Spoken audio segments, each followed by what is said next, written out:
Olá, seja bem-vindo ao canal de negócios da Luquezzi Inteligência em Negócios. Hoje nós vamos falar sobre o segredo das empresas que crescem. Mas antes de contar sobre esses segredos, eu queria fazer uma reflexão junto com vocês. Por que é importante crescer? Você considera crescer no mercado importante? Bem, eu digo para vocês que as empresas que crescem são as empresas que mais chamam atenção ao mercado, são as empresas que conseguem atrair para elas investidores, são as empresas que conseguem fortalecer marcas. Então, você ter metas de crescimento, você ter metas de aumentar o número de clientes, aumentar o faturamento, certamente isso aí é saudável para a sustentabilidade do seu negócio. Mas vamos falar sobre o segredo de algumas empresas que crescem. A primeira característica dessas empresas é que elas não param durante crises. Ou seja, mesmo nessa crise atual, as empresas mantêm o seu projeto de investimento, ela mantém os seus projetos de capacitação do seu pessoal, elas trabalham ainda com metas desafiadoras, como elas já faziam no período das vacas gordas. As empresas que crescem, elas não dependem de uma crise para poder criar metas desafiadoras e estabelecer crise para si mesmas. Elas trabalham sempre com projetos ousados, e elas estão sempre buscando fazer coisas que desafiam a sua equipe e o seu status quo. E aí, quando chega um momento de crise, ela não estava em nenhuma zona de conforto e ela não é pega de surpresa, porque toda empresa que trabalha colocando crise para si mesma, ela tem uma leitura muito clara do cenário. E aí nós entramos com a segunda característica das empresas que crescem. Os empresários, os gestores que estão à frente de empresas que crescem, eles trabalham sempre com uma coisa que a gente chama de pensamento estratégico. Ter pensamento estratégico é você estar sempre observando quais são as tendências dos cenários, você está colocando objetivos lá na frente e você estabelece formas de vencer obstáculos para atingir aqueles objetivos. Isso parece teórico, mas isso é muito importante, principalmente nesses momentos de crise. O que as pessoas precisam é de boas lideranças. E quando você tem líderes que sabem onde querem chegar e te colocam com firmeza o que precisa ser feito, as pessoas passam a acreditar naquele sonho. E aí a gente consegue fazer com que a empresa toda se alinhe em torno de uma proposta de valor. Um propósito claro. As pessoas sabem o que estão fazendo e por que estão fazendo naquela empresa. E aí você consegue um alinhamento das pessoas. Então é muito importante ter um pensamento estratégico para que as pessoas se alinhem num projeto e saibam claramente aonde a empresa quer e pode chegar. Uma terceira característica das empresas que crescem, elas estão investindo fortemente em canais online. E sobre isso é importante dizer que há uma confusão aí no mercado. Os gestores, muitos empresários, costumam confundir investir em canais online com vender pela internet. A gente não necessariamente precisa ter um ponto de e-commerce no nosso negócio. Muitos negócios não se vendem pela internet, mas não se vendem entre aspas, porque hoje em dia, se você observar, todo mundo tem um smartphone ou no mínimo um computador ou um laptop nas mãos. A internet ela está cada vez mais difundida no país e as pessoas, quando chegam no seu negócio para comprar de vocês, elas já pesquisaram e mais de 60% delas, isso é comprovado por pesquisas, já chegam para comprar sabendo o que querem e como e quais são os preços e quais são as condições, já te compararam com outros fornecedores. Então, se você não está online, se você não está presente nos smartphones, se você não está presente nos notebooks, nos laptops, você não está aparecendo. E como você não está aparecendo, as pessoas não te usam como parâmetro para tomar decisão. Então eles não chegam até você. De repente, o seu mercado começa a cair e aí você começa a achar que o problema é do governo. Mas não, é porque você não está se preocupando com um forte canal, uma forte tendência que são os canais online. Tá? Por desconhecer como trabalhar com esses canais online, o empresariado acaba optando por não investir nisso. Ou então criam aquela tecnologia que a gente fala que é tecnologia molecular. Tem um moleque lá que é muito bom em internet, em fazer aplicativos, aí você coloca essa pessoa para cuidar do seu canal online. Olha que tamanho de erro. O canal online é um canal sério de vendas e tem que ser tocado por pessoas que conheçam de marketing de mercado. Tá? Então pensem seriamente sobre isso. Se você ainda não pensou, está com medo de entrar nesse canal. A questão aqui não é dizer se vai dar certo ou não, é como vai dar certo. Você tem que saber que você tem que entrar e definir o caminho. A outra característica das empresas que estão crescendo é que elas têm uma forte cultura financeira. E sobre ter cultura financeira, é importante a gente afirmar que se o empresário não sabe nem minimamente quanto ele fatura, quanto custa a operação dele, quanto que cada operação está gerando de lucro, suas linhas de produtos, suas rotas de operação, né, as suas unidades de venda, você tem que saber, enquanto empresário, enquanto gestor, claramente o que cada um está dando. É muito comum a gente ver empresários que têm rotas de distribuição, por exemplo, em que algumas estão lhe tomando lucros que outras rotas produtivas estão dando. E como você tem na cabeça só que você precisa aumentar o seu faturamento, você não presta atenção nessas questões. Você entender também quanto que a sua operação está dando é muito importante. Tem um indicador que chama EBITDA. O EBITDA ele nada mais é do que o lucro operacional e que mede a capacidade da sua operação de gerar dinheiro para o seu negócio. Porque lucro, gente, a empresa precisa ter lucro. O lucro é o oxigênio do negócio. Operações que não dão lucro, na verdade, estão lhe tirando o oxigênio, a sua sustentabilidade, a sua capacidade de fazer coisas melhores, de resolver problemas no mercado.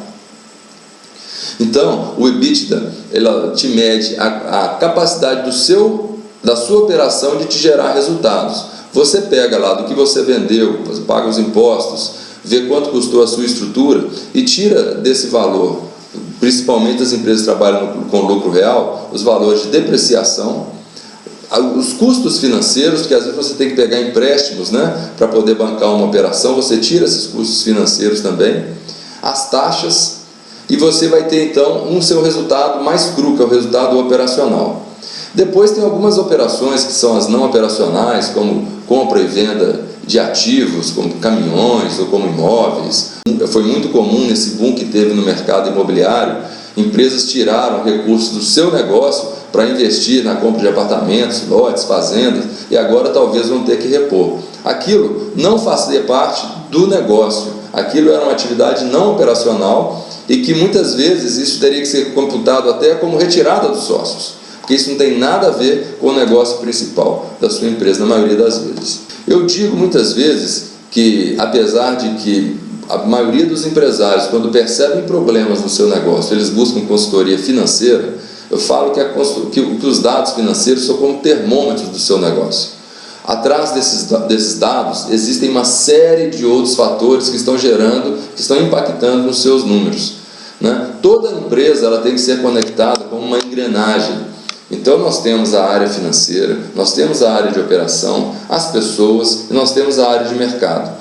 Problemas na área de mercado podem impactar claramente na área financeira. Vamos citar um exemplo. Todo vendedor quer vender, não é isso mesmo? E aí, se você coloca produtos lá, o que eles querem são os preços mais baixos e eles querem receber a comissão dele. Se não ficar muito claro para ele que eles precisam trabalhar com aquelas margens mínimas para que o negócio tenha sustentabilidade, o porquê disso, e que os comissionamentos sejam amarrados com metas com base na margem de contribuição, os vendedores simplesmente vão ir contra qualquer política da empresa de que estabeleça preços diferenciados ali ou que dificultem as regras lá para que ele possa vender melhor. Se você não tem uma equipe alinhada, entendendo o projeto da sua empresa também, você vai gerar ineficiência operacional, você vai gerar erros de entrega na parte de mercado, tudo isso vai impactar nos dados financeiros, né? E se você também não tem uma equipe engajada, uma equipe treinada, uma boa equipe que entenda quais são os propósitos do negócio também, você também não vai conseguir, isso vai te gerar impactos de produtividade, impactos financeiros. E aí, a área financeira, tudo isso vai se refletir no número.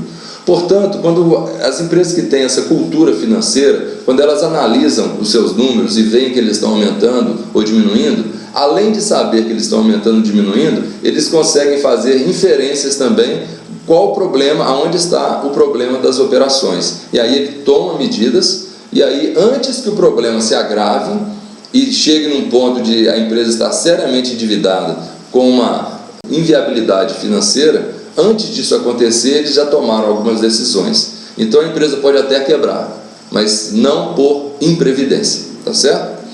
Um outro ponto que a gente percebe nas empresas que crescem é que elas têm gente comprometida.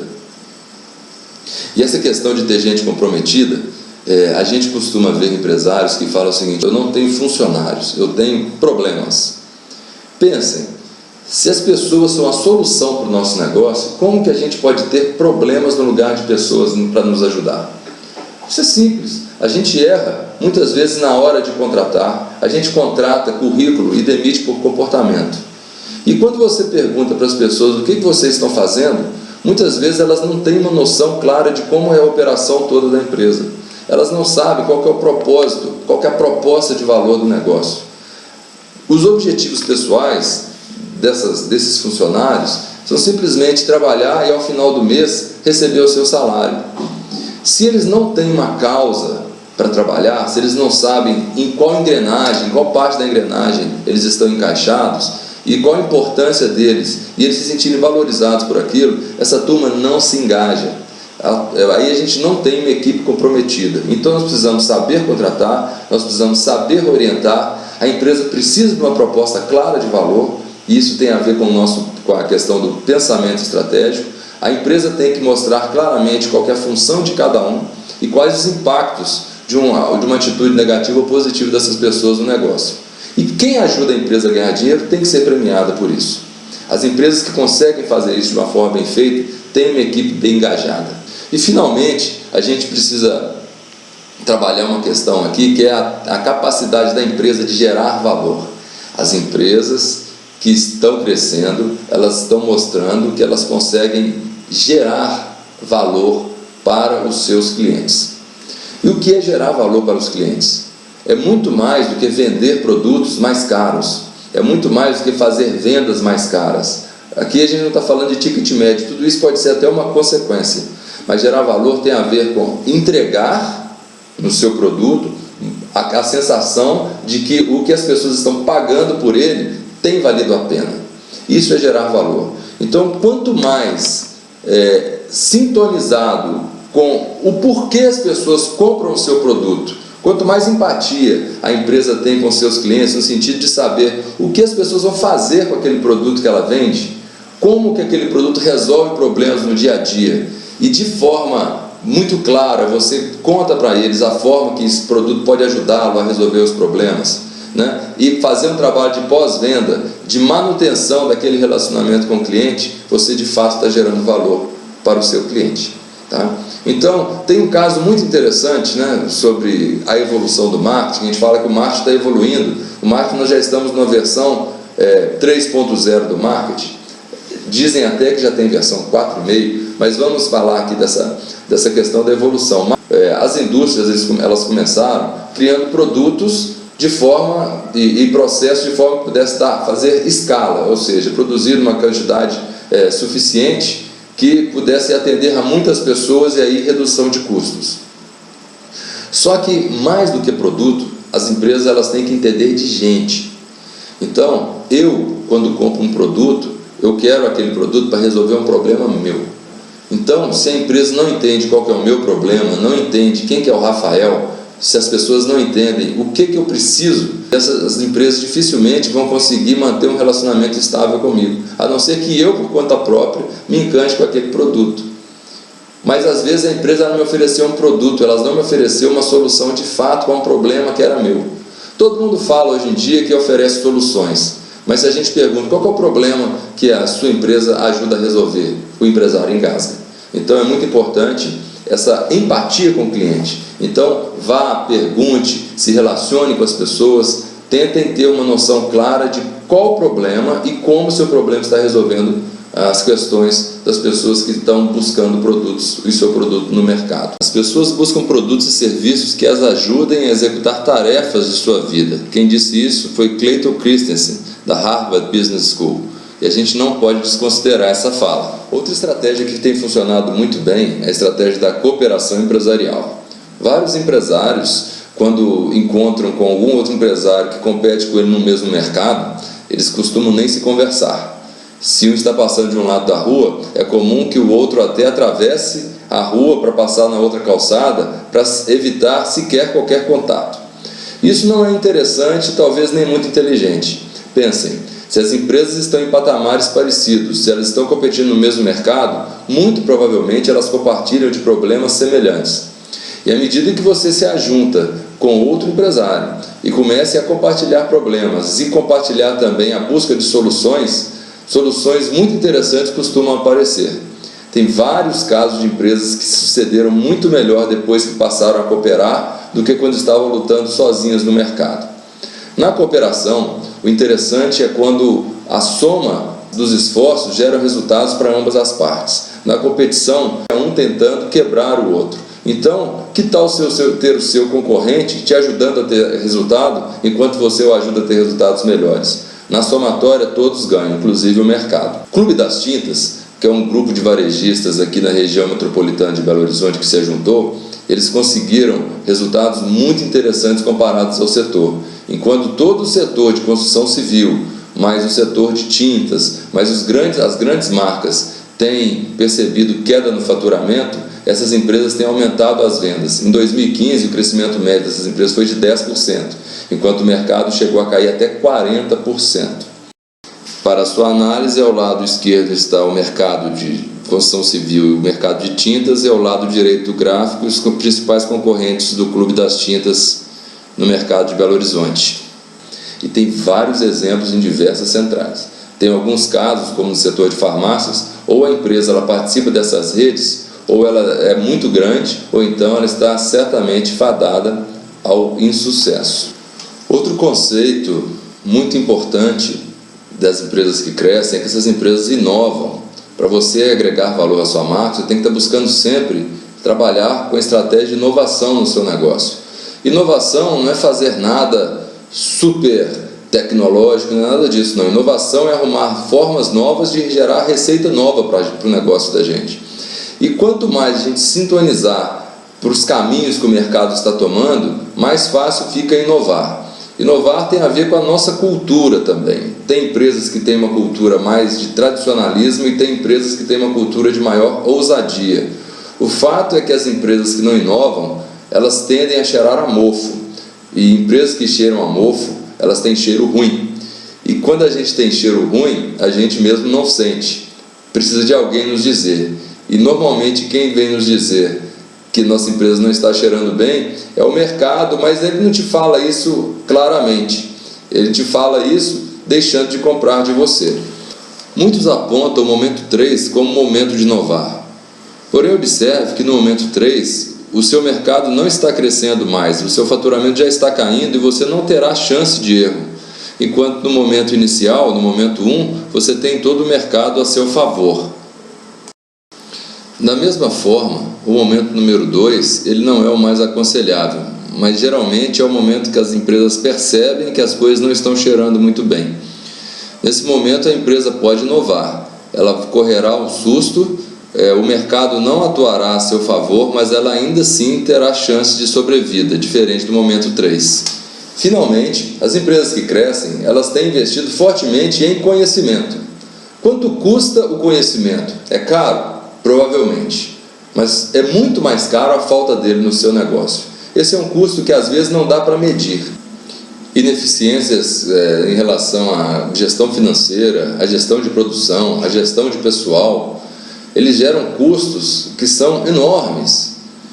Problemas com cheque especial, desconto de duplicado de forma errada, operações erradas de desconto de produtos em clientes, manutenção de linhas de produtos, manutenção de unidades de venda, de canais de venda que estão roubando custos da empresa, pessoas ineficientes, cargos ineficientes, custos que a gente coloca e tenta imputar no produto e coloca lá para o cliente, que acaba que o cliente não paga por aquilo, vai gerando problemas financeiros, estoques enormes, empresas às vezes gastariam 2 semanas para repor e acaba que as empresas ficam com 6 até 1 ano de estoque e tentando captar capital de giro cada vez mais caro. Tudo isso gera custo enorme para a empresa. E o mercado cada vez mais vai se negar a pagar por nossas ineficiências. Você já sabe o que é óbvio. Quanto menor o seu custo, maior a sua margem de contribuição, mais receita você poderá gerar, ou menor será o seu preço de venda, que também poderá te gerar maior receita, porque vai aumentar o volume de operações que você vai poder realizar no mercado. Vamos fazer um resumo então das características das empresas que crescem? Empresas que crescem não param na crise. Elas também têm pensamento estratégico, ou seja, elas têm um projeto claro de negócio que contagia toda a empresa, elas sabem onde querem chegar. Elas investem fortemente em canais online, estão presentes nos mobiles e nos que são celulares e também nos computadores. Elas têm cultura financeira, têm gente comprometida e geram valor. E também usam a cooperação e a inovação como estratégia para darem certo. E aqui eu me despeço de você. Espero ter ajudado. E não se esqueça de me acompanhar nos meus canais oficiais do YouTube, no LinkedIn, no Facebook pela Lucchesi Inteligência e Negócios. O nosso site é www.lucchesiconsultoria.com.br e esperamos fazer boas parcerias.